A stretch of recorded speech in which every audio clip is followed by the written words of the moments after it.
자, 오늘은요, 제목이, 하나님의 사람들입니다. 하나님의 사람들. 이게 3장 31절까지 했는 이유가 뭐냐면, 3장 31절에 삼갈이 나옵니다. 삼갈. 그리고 오늘 우리 잘 알고 있는 여선지자 드보라 이야기가 나오거든요. 근데 여러분, 사실은요, 이 드보라도 중요하지만은, 이 이스라엘을 구원하는 데 있어서 결정적인 역할을 한 인물이 나옵니다. 오늘 본문에 그 여자 이름이 나오는데요. 그 여자 이름이 야엘이에요. 야엘.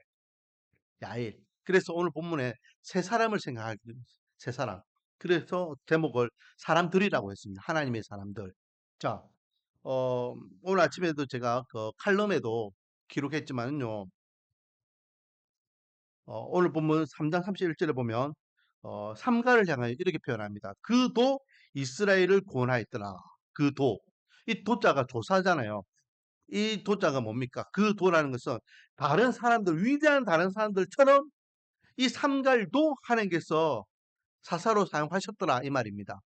많은 사람들처럼 준비되고 어, 이렇게 훌륭한 그런 하나님 사람들이 성경에 많이 기록되어 있습니다. 하지만 그렇지 못한 사람들도 많이 있죠. 그렇지 못한 사람들도 하나님께서는 하나님의 일을 위하여 들어서신다라는 거죠. 어떤 기준이 있습니다. 그 기준에 무조건 합한 사람만 하나님께서 쓰시는 거 아니에요. 그 기준에 못 미친다 할지라도 하나님께서 쓰시면 하나님께서는 그를 통하여 위대한 하나님의 일을 하실 줄 믿습니다. 그래서 그 도라는 이 단어가 어떤 의미가 있는지 오늘 제가 주보 칼럼에 기록했는데, 자, 오늘 세 명의 인물이 있겠죠. 오늘 본문을 통해서 우리에게 주시는 첫 번째 교훈은 그도 사용하시는 하나님 있죠. 자, 먼저 31절. 예후드 후에는 아나스의 아들 삼갈이 있어 소문은 막대기로 블레셋 사람 600명을 죽였고 그도 이스라엘을 구원하였더라. 삼갈이요, 블레셋 사람 600명을 죽였더라라는 내용이 전부 다예요. 이 삼갈이 어떤 인물인지, 얼마나 능력이 있는지, 얼만큼 준비된 자인지, 그리고 어떻게 블레 사람을 600명을 죽였는지 아무것도 없습니다. 단순히 오늘 아침에 우리가 말씀 나눴던 지팡이와 막대기 할 때 그 막대기, 소몰이 할 때 사용하는 그 막대기 하나 가지고 블레 사람 600명을 죽였더라. 끝이에요. 그만큼 이 삼갈은 다른 선지자들의 사사들을 비교했을 때에 어떻게 보면은요, 적을 내용이 없을 만큼 빈약한 인물이다 할 수 있죠.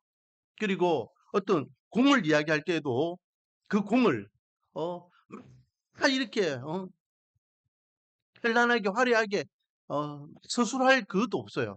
너무나 간단하게 그 행하였던 것을, 기술하는 것을 보게 됩니다. 상대적으로 다른 사자들에 비해서 너무 빈약하고 부족하죠. 그럼에도 불구하고 하나님께서는 이 또한 한 구절 적혀 있는 이 삼가리를 할지라도 음, 나중에 이제 삼손 같은 경우에는 몇 장이잖아요. 그만 읽었던 드보라 같은 경우에도 4장 5장입니다. 다른 선지자들이 뭐 업적을 엄청나게 길게 할애하는 그런 부분도 있지만은 그런 관계없이 이 삼갈도 동일하게 하나님께서 들어서신 위대한 사사 중에 한 명이다라고 하나님께 인정하십니다. 할렐루야. 우리는요 하나님의 일을 할 때에 어, 예를 들어 가지고 뭐 봉사를 시키거나 직분을 시키거나 하면은 겸손한다 식으로 이렇게 이야기하죠. 저는 부족해 가지고요. 아니 저는 준비가 안 돼 가지고 저는 모자라 가지고요. 저는 미약해 가지고요. 그러면서 막 거부해요. 언제 준비하겠습니까? 언제 실력을 키우겠습니까? 언제쯤 해야지만 능력이 있게요. 언제쯤 해야지만 할 일을 할 수 있을 만큼 그런 환경이 되겠습니까? 하나님께서는요. 연약하고 모자라고 빈약하고 준비 안 된 자라도 들어서시면 하나님의 일을 할 수 있는 분입니다. 왜? 이미 하나님이 완벽한 분이기 때문에. 그냥 하나님의 손에 붙들림 받아서 그냥 사용하면 되는 거예요. 쓰임 받으면 되는 겁니다. 우리가 준비됐냐 안 됐냐 중요한 게 아니에요. 하나님이 쓰시겠다라고 하면 그냥 그게 순종하면 되는 것이죠. 자,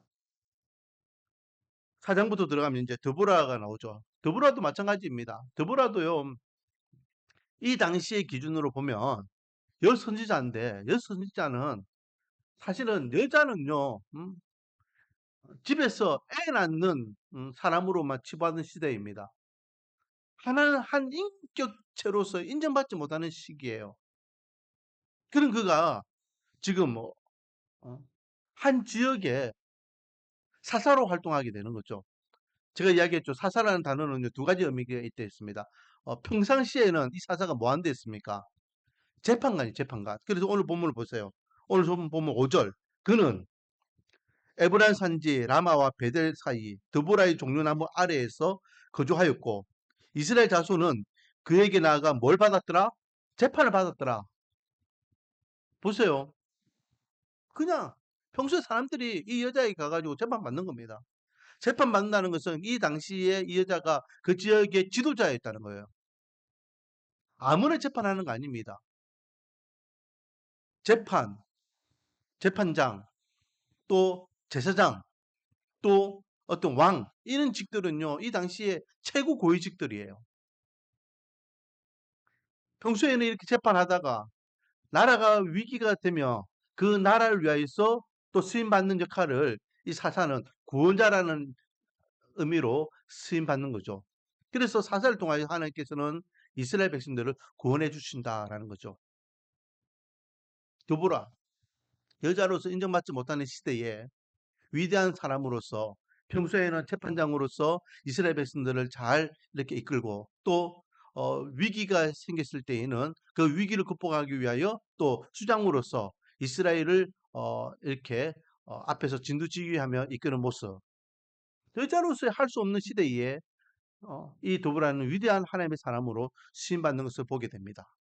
그런데 조금 전에 제가 이야기했지만은 이 사장에서요 이스라엘을 구원하는 데 있어서 결정적으로 역할을 했던 인물이 누구냐? 이 드보라가 아니에요. 드보라가 군대를 막 이렇게 가가지고 시스라하고 싸워가 이겨가지고 막 한 게 아니에요. 보면요. 어떻게 성경을 읽다 보면은 그냥 쑥 지나가고 끝내버릴 만한 인물이 나옵니다. 그 인물이 바로 17절부터 나오죠. 17절에 보니까 야엘이라는 여자가 나옵니다. 야엘. 자, 어, 야엘을 이야기하기 위해서는 이제 전체적인 내용을 봐야 되겠죠. 2절부터 보면요. 이스라엘 백성들이 예후 이후에 다시 범죄해가지고 하나님께서 열받으셔가지고 이 이스라엘을 누구 손에 맡기냐면 가나안 왕 야빈의 손에 맡깁니다. 야빈. 야빈의 손에 맡겨가지고 이제 야빈으로부터 이제 수십 년 동안 학대를 받죠. 식민지 생활합니다. 3절 말씀에 보니까 20년 동안 지배했다, 학대를 받았다. 근데 여기 보니까 심히 학대함으로라고 돼요. 심히 그냥 보통 이렇게 전복당한 것이 아니라 완전히 억압하는 그런 어, 이스라엘 백성들의 모습을 표현하고 있습니다. 그게 너무 고통스러우니까 하나님께 기도하게 되고 하나님께서는 그 소리를 들으시고 조금 전에 이야기했던 도브라라는 이제 여선지자를 들어서 이스라엘을 구원하기 위해 계획하십니다. 그런데요, 이 드보라가 어, 이제 사람을 모아가지고 이스라엘 백성들을 이제 구원하기 위해서 전쟁을 독립 전쟁을 해야 되는데 한 사람을 불러들여요. 자기가 앞장서서 하지 않고 한 사람을 불러들이는데 그 사람이 누구냐면 6절에 보니까 바락이라는 사람을 불러드립니다. 그래서 뭐라 이야기합니까? 하나님께서 우리에게 명령 주셨다. 그러니까 우리가 그 말씀에 순종해서 이제 저기 야빈과 싸워서 우리가 저희 야빈의 손으로부터 우리 이스라엘을 독립시키자, 해방하자. 근데 발락이 뭐라 합니까? 나 혼자 못 갑니다. 당신이 같이 가주면 나 가고 당신 안 가면 나 안 갑니다. 알겠다. 걱정하지 마라. 내가 같이 가줄게. 같이 가요. 같이 가서 이스라엘 백성들이 이제 시스라하고 싸우는데 시스라는 이제 야빈의 그 군대 장관이죠. 자, 10절 말씀. 발락이요. 스불론과 납달리를 게데스로 부르니 만 명이 그를 따라 올라왔다라고 했습니다. 그러니까 이스라엘 백성들은 만 명이에요, 만 명. 만 명 군인이 게데스라는 곳에 모였어요. 그리고 시스라 이 야빈의 그 군대 장관은 900승이 되는 전차를 가지고 나옵니다. 이는 게임이 안 돼요. 이 당시에 이게 병거는요. 오늘날로 이야기하면 탱크와 같은 겁니다. 만 명이 900대 되는 탱크와 붙어가지고 이기겠습니까? 이 전쟁 자체가 안 됩니다. 하지만 하나님께서 이 전쟁을 주관하고 계시는 데에 이 전쟁은 당연히 이긴 전쟁이죠. 어떻게 이기느냐? 오늘 본문에 보면 어, 14절 드보라가 발락에게 이르되 일어나라. 이는 여호와께서 시스라를 내 손에 넘겨주신 날이라.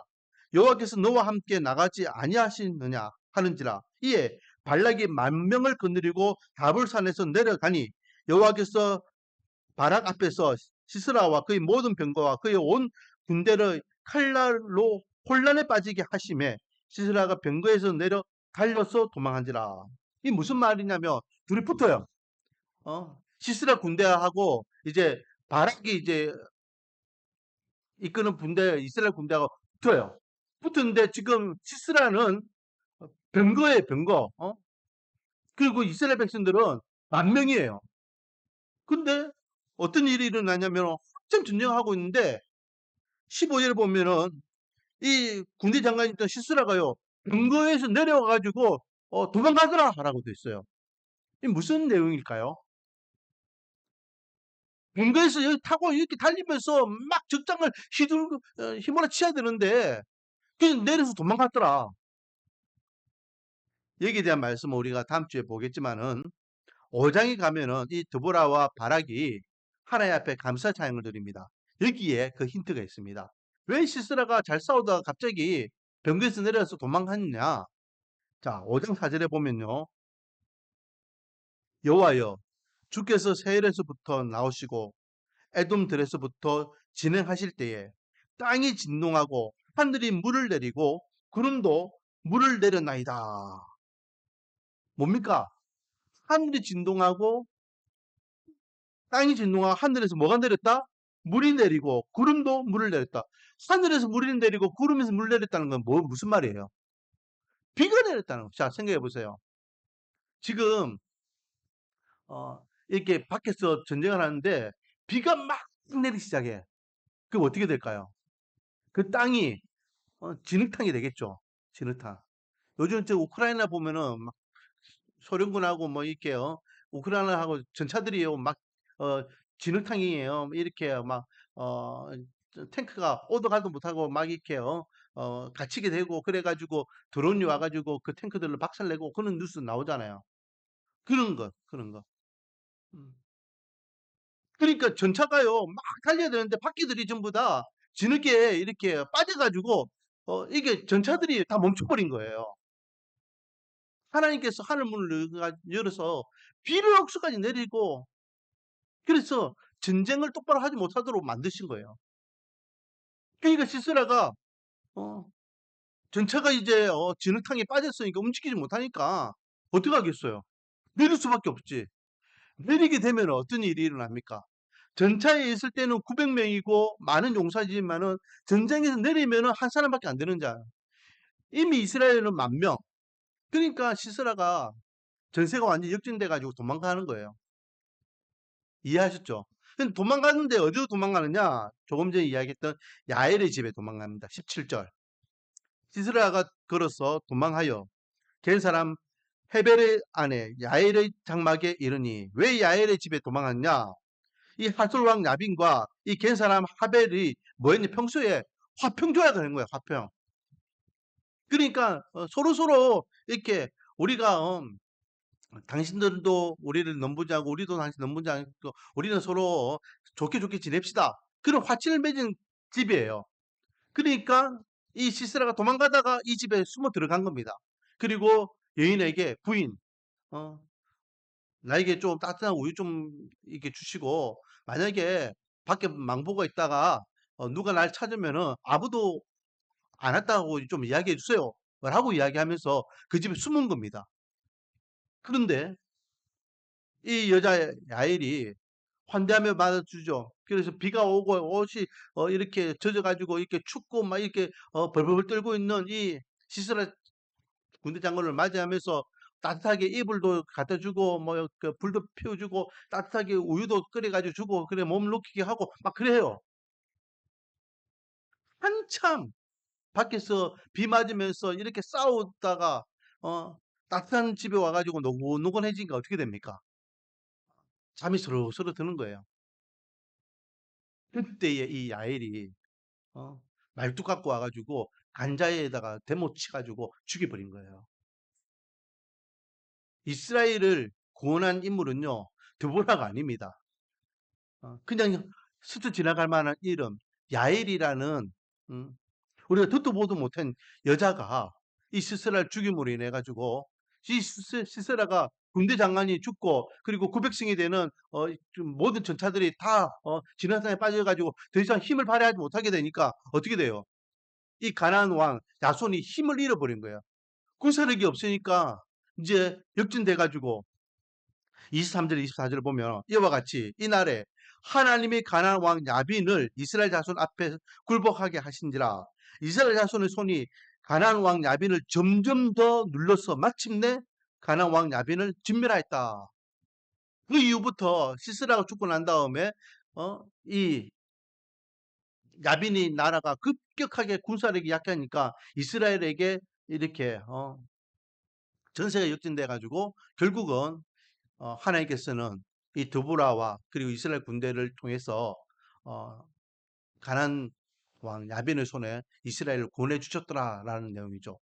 자, 이방인 이름 모를 한 여자의 그런 어떤 용기 있는 행동을 통하여 20년 동안 굴복당했던 이스라엘이 어, 구원받는 역사를 보게 됩니다. 세 명의 인물이 나오죠. 삼갈이라는 인물, 또 여선자 드보라, 그리고 이름 모를 야일이라는 이 여자. 이 세 사람은 하나님께서 이렇게 말씀하십니다. 그도 또는 그들도 이스라엘을 구원하였다. 하나님은 그들도 들어 사용하시더라. 상대적으로 이들은요, 어떤 기준에 의해서 보면은 다 약한 자들입니다. 미약한 자들입니다. 부족한 자들입니다. 하지만 하나님께서 맡기시면 위대한 일을 할 수 있는 은혜가 있을 줄 믿습니다. 우리 교회도 마찬가지죠. 우리 교회도요, 뭐 나중에 준비되면은 할 수 있으면은 실력 있고 능력이 있으면 언제 그걸 가르치겠습니까? 언제?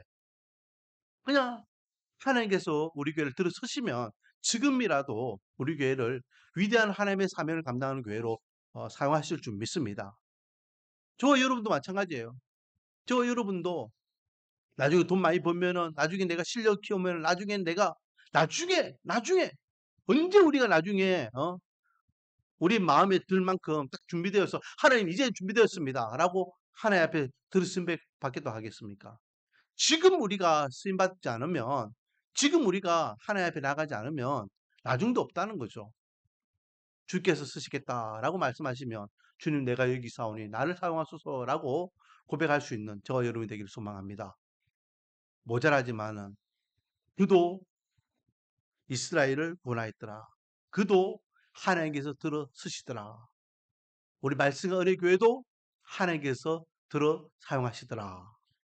자, 두 번째 우리에게 주시는 말씀은요. 이게 똑같은 맥락인데 주신 기회를 놓치지 말자라는 겁니다. 사실은요. 금방 제가 세 사람의 인물을 이야기했지만은 또 한 인물이 있어. 또 한 인물. 그 인물이 누굽니까? 바락이라는 인물이에요. 바락. 드보라를 향해서 하나님께서 말씀하십니다. 드보라야, 이제 내가 너를 통해서 이 이스라엘을 야빈의 손에서 구원해 주겠다. 말씀을 주셨어요. 그래서 드보라가 일어납니다. 일어나고 군대를 일으켜가지고 이제 독립전쟁을 하려고 하는데 음? 오늘 본문 6절 말씀에 보니까 드보라가 사람을 보내서 발락을 불러들여요. 이 발락을 통해 가지고 이제 최고 군대 장관으로서 이스라엘을 진두지휘하게 만듭니다. 그런데 아까 전에 이야기했지만은 하나님께서 이같이 명령하지 않았었느냐? 이제 그 명령 붙잡고 나가면 우리가 이긴다. 라고 했는데도 불구하고 이 바락은 뭐라 합니까? 당신이 가지 않으면 나는 안 가겠습니다. 당신이 함께하면 나는 가겠습니다. 그러니까 드보라가 걱정하지 마. 내가 따라가 줄게. 함께 해줄게. 그래서 이 바락이 따라가는 거예요. 자, 이 얼마나 어리석은 모습이에요. 만약에요, 바락이 하나님의 말씀에 순복해 가지고 그렇습니까? 그러면 내가 한번 앞장서 가지고 열심히 해 보겠습니다. 했으면 어 아마 하나님께서는 이 바락을 통해 가지고 이스라엘의 놀라운 구원의 은혜를 보여주셨을 겁니다. 그리고 이 전쟁의 계승 장군이 되어 가지고 그는 모든 영광을 다 받으면서 이렇게 어 칭송을 받는 인물이 됐을 거예요. 그런데 어 이 엄청난 일이잖아요. 20년 동안 억압당하던 이스라엘을 구원해 주고 이 해방 전쟁, 독립 전쟁을 통해 가지고 이겼는데 바락에 대한 영광은 하나도 없어요. 왜? 바락이 한 것이 아무것도 없잖아요. 오히려 이런 모의를 야엘이 칭송을 받고 드보라가 모든 것들을 다 어 인정받는, 얼마나 바락 입장에서는 어리석습니까? 여러분, 하나님께서 하시겠다라고 하면요, 묻지도 따지지 말고 우리 하나님 앞에 순종할 수 있는 은혜가 있기를 원합니다. 왜 이 기회를 놓치냐 말이에요. 왜 이 기회를 놓치는지 모르겠어요. 음. 역사적으로 기회를 잡는 자와 기회를 잡지 못한 자가 완전히 다른 결과를 얻는 것을 우리가 많이 보잖아요. 이때가 그때인지 우리는 알지 못합니다. 하지만 이때가 그때라고 생각한다면 믿음으로 그 기회를 잡을 수 있는 저와 여러분이 되기를 원합니다. 그러기 위해서 분별력이 필요하겠죠. 이때가 그때인지를 어떻게 알 수 있겠습니까? 평소에 늘 하나님의 말씀을 붙잡고 하나님의 뜻이 어디 있는지를 우리가 깨어 있을 때에, 준비된 마음으로 깨어 있을 때에, 이때가 그때이구나 캐치할 수 있고, 그리고 언제든지 주님께서 나가라 하면 믿음으로 나가고, 싸우라 하면 믿음으로 싸우고, 하나님께서 허락해 주시는 은혜를 얻게 될 것입니다. 바락이 만약에 그 믿음으로 나가서 싸웠으면 하나님께서 분명히 그 전쟁에 이기는 전쟁이었기 때문에 이기고 돌아와서 모든 영광을 이 바락이 다 받았을 거예요. 원하기는 우리 말씀 어느 교 모든 성도들은 하나님 앞에 하나님께 주시는 그 기회를 어리석게도 놓치지 않는 그런 하나님의 백성들이 되기를 원합니다. 그러기 위해서 늘 하나님의 말씀을 붙잡고 하나님의 뜻을 구하며 하나님께서 말씀하시는 대로 하루하루를 살아가 하나님께는 영광이요 저 여러분에게 은혜와 기쁨과 감사가 흘러넘치고 또 믿지 않는 자들에게는 믿는 자의 영향을 끼치기를 원합니다. 오늘은 하나님의 사람들에 대해서 말씀을 나눴습니다. 세 명은 부족하고 연약하였지만 하나님 앞에 들어 쓰임 받을 때에 위대한 일을 감당하였고, 또 바락이라는 한 사람은 또 믿음 없는 모습 가운데에 영광을 받을 수도 있는 환경이었지만 또 그것을 어, 얻지 못하는 기회를 잃어버리는 어리석은 모습을 보게 됩니다. 원하기는 어, 삼갈이나 도보라나 야일처럼 하나님 앞에 쓰임받는 인물이 되지, 바락처럼 기회를 놓치는 어리석음을 범하지 않는 저와 여러분이 되며 우리 교회가 되기를 주님의 이름으로 축원드립니다. 기도하겠습니다. 아버지 하나님, 주님께 주신 기회를 놓쳐버린 어리석은 바락이 우리의 모습이 되지 않기를 원합니다. 연약하고 부족합니다. 상갈처럼 또 도보라처럼 야일처럼, 하지만은 늘 하나님 앞에 하나님께서 쓰시겠다라고 하면 믿음으로 나아가 그 말씀 의지하여서 하나님 앞에 우리의 모든 것을 맡기고 하나님의 인도하심을 이끌려 쓰임받는 인물들이 되기를 원합니다. 그래서 동기한 자로서 어떻게 하나님의 영광을 더 높이는지 우리의 삶을 통하여 우리 교회를 통하여 우리가 드러낼 수 있는 믿음의 산증인된 삶을 살아가게 은혜를 다하여 주셔서 한 주의 삶을 살아갑니다. 한 주의 삶도 하나님, 누군가를 하나님께서 들어 쓰시겠다라고 어, 계획하신다면 우리 말씀 어린이 교회가 쓰임받고 또 우리 교회 성도님들이 쓰임받는 한 주가 되어 하나님의 영광을 더럽힐 수 있는 한 주가 되게 은혜의 복을 다하여 주시옵소서. 예수님의 이름으로 기도드립니다. 찬양 드리겠습니다. 찬송가 542장입니다.